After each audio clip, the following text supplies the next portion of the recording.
তুই কদ্দুর আইয়সা তোরে আর বহুত দরকার। কিয়ালা সুন্দরী নীলা কি সেরে তোর কি লাইব লারি ক। আই আসলে জানতাম চাই তোর মা তোরে ঘুম যাইবার আগাদি কি কয়।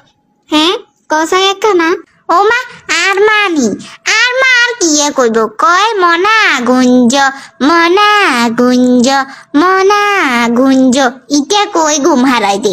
তোগো ব্যাকেরে বুঝি রুমা করি তোগো মারা ঘুম হারায়। হ্যাঁ ব্যাকের কথা তো আই জানি না, খাবো আই আর বান্ধবী গোলাপি বানুরে বলাই জিজ্ঞাই চাই। গোলাপি বানুরে কি হয়েছে বান্ধবী, ডাকছো কেন?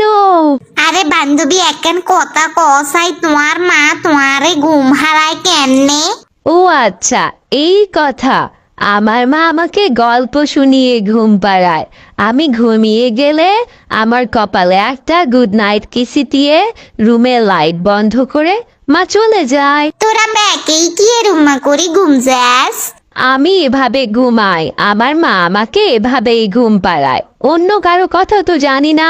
দাঁড়া দন্ত বাবুকে ডাকি, দন্ত বাবুকে ডেকে জিজ্ঞেস করি, দন্ত বাবু।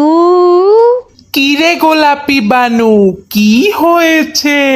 তেমন কিছু না, তোর মা তোকে কি বলে ঘুম পাড়ায় সেটাই জানতে ডেকেছি তোকে। ও আচ্ছা এই কথা। আমার মা আমাকে গান শুনিয়ে ঘুম পাড়ায়, তো এটা জেনে তুই কি করবি শুনি? আই জানতাম চাইছি, কারণ তোগরে তোগো মা গান শুনাই বই হরাই আর কত কিছু কই কই ঘুম হারায়, কিন্তু আর মা আরে কি কয় জানসি।